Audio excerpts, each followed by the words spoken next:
से आई है। और इस वक्त की एक और बड़ी जरूरी खबर भी आप तक पहुंचा दे। लोकसभा राज्यसभा की कार्यवाही लगातार हम आपके सामने रख रहे हैं। हालांकि स्थगित अभी फिलहाल दोनों सदनों को कर दिया गया है, लेकिन लोकसभा की हम बात करें तो लोकसभा स्पीकर के जरिए और पूरे सदन के जरिए गोल्डन बॉय नीरज चोपड़ा को बधाई दी गई उनकी इस कामयाबी के लिए, जीत के लिए। जेवलिन थ्रो स्टार जिस तरह से वो नजर आए, जिस तरह से उन्होंने गोल पर कब्जा किया, आज वतन वापसी यहाँ पर हो रही है और उससे पहले संसद में उन्हें बधाई दी गई, उन्हें ढेरों शुभकामनाएं दी गई। अप्रिसिएशन यहाँ पर सभी की तरफ से उन्हें यहाँ पर मिला है। हालांकि इसके बाद जोरदार हंगामा और फिर हंगामे के बाद कार्यवाही स्थगित कर दी गई। उस खबर को भी आप तक पहुंचाएंगे। लेकिन गोल्ड जीतने पर नीरज चोपड़ा को हर तरफ से बधाई दी गई और संसद में भी उन्हें ढेरों बधाइयां दी गई। क्या कुछ कहा गया, सुनिए आप भी। मुझे सदन को सूचित करते हुए प्रसन्नता हो रही है कि टोक्यो ओलंपिक में नीरज चोपड़ा ने जेवलिन थ्रो प्रतियोगिता में भारत के लिए पहला स्वर्ण पदक जीतकर एक नया इतिहास रचा है। एथलेटिक्स में किसी भारतीय द्वारा जीता गया पहला ओलंपिक स्वर्ण पदक है। उनकी जीत से पूरे देश में उत्साह और उमंग का वातावरण है। The defining Tokyo movement for our nation in proper perspective.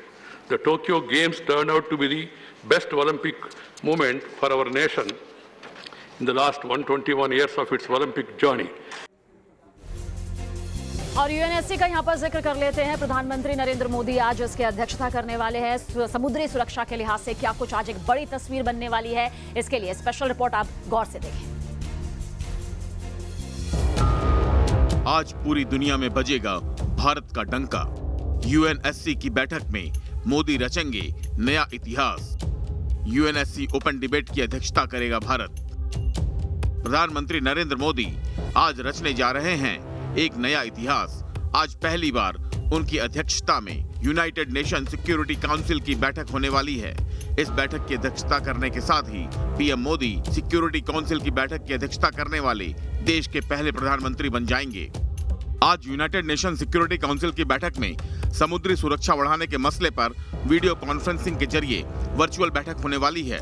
इस दौरान समुद्री अपराध का प्रभावी तरीके से मुकाबला करने पर चर्चा की जाएगी।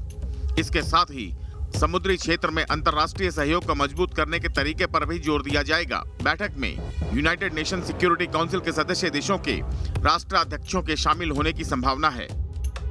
इस संबंध में संयुक्त राष्ट्र में भारत के स्थायी प्रतिनिधि टीएस तिरुमूर्ति पहले ही साफ कर चुके हैं कि समुद्री सुरक्षा भारत के लिए एक उच्च प्राथमिकता वाला विषय है और सिक्योरिटी काउंसिल के लिए भी ये काफी महत्वपूर्ण है। It is a singular honor for us to be presiding over the Security Council in the same month when we are celebrating our 75th Independence Day. Maritime security has a high priority for us, and it is important for the Security Council to take a holistic approach to this issue. इस संबंध में विदेश मंत्रालय के प्रवक्ता अरिंदम बागची ने tweet करके बताया कि प्रधानमंत्री संयुक्त राष्ट्र सुरक्षा परिषद में enhancing maritime security a case for international cooperation विषय पर खुली बहस की अध्यक्षता करेंगे। आपको बता दें कि भारत 1 जनवरी से 2 साल के लिए सुरक्षा परिषद का अस्थायी सदस्य है। सुरक्षा परिषद में अस्थायी सदस्य के रूप में भारत का यह 7वां कार्यकाल है। अपनी अध्यक्षता के दौरान भारत समुद्री सुरक्षा, शांति स्थापना और आतंकवाद विरोध के संबंध में 3 प्रमुख विषयों पर खुली बहस आयोजित करेगा। Team news nation. चलिए अब जिक्र कर लेते हैं किसान सम्मान निधि का, जिसका बड़ा फायदा आज सीधे किसानों को मिलने वाला है। 9वीं किस्त जो है प्रधानमंत्री नरेंद्र मोदी के जरिए किस तरह से यहां पर दी जाने वाली है, क्या बड़ी तस्वीर आज नजर आने वाली है किसान सम्मान निधि को लेकर, देखिए आप भी।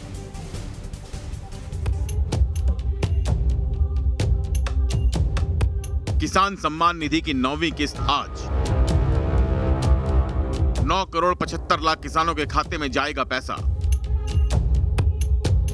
किसानों के खाते में जाएंगे 19,500 करोड़ रुपए।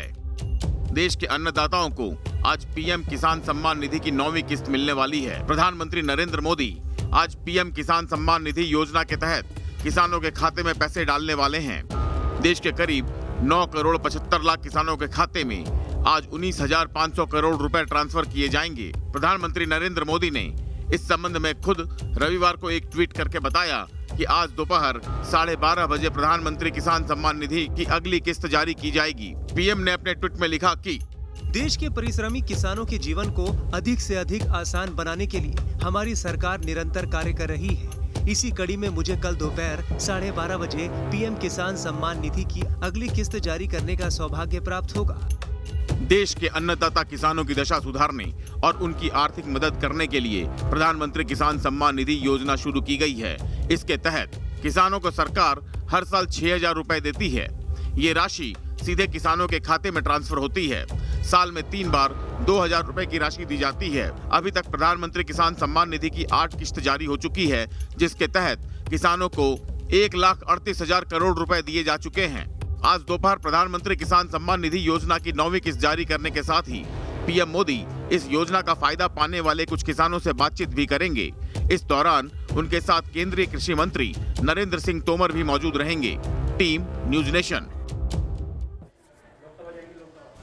और सीधा रुख करेंगे लोकसभा की कार्यवाही की तरफ। जैसे ही एक बार फिर से लोकसभा की कार्यवाही शुरू हुई, विपक्ष का हंगामा एक बार फिर से नजर आ रहा है। अब तक लोकसभा राज्यसभा दोनों की कार्यवाही हम पहुंचा रहे हैं। हालांकि राज्यसभा 12 बजे तक के लिए स्थगित की गई है। 12 बजे राज्यसभा की कार्यवाही फिर से शुरू होगी, लेकिन लोकसभा की कार्यवाही देखिए कैसे फिर से हंगामेदार तरीके से एक बार फिर शुरू हो गई है। सभापति महोदय, ये विरोध केवल राजनीतिक आधार पर विरोध है। इनके जो शासित राज्य हैं, उन राज्यों के मुख्यमंत्रियों के द्वारा भी लगातार इसको बिल्कुल लाए जाने की मांग की जा रही है। मैं अनुरोध करता हूं कि इसको यह है कि विधेयक को प्रस्तावित करने की अनुमति प्रदान की जाए। जो सदस्य इसके पक्ष में वो हाँ कहें, जो सदस्य इसके विरोध में वो ना कहें। मेरे विचार में निर्णय हाँ वालों के पक्ष में हुआ, हाँ वालों के पक्ष में हुआ। माननीय मंत्री जी विधेयक को प्रस्तावित करें। सभापति जी, मैं बिल्कुल प्रस्तुत करता हूँ। सभा की कार्यवाही 12:30 तक के लिए स्थगित की जाती है।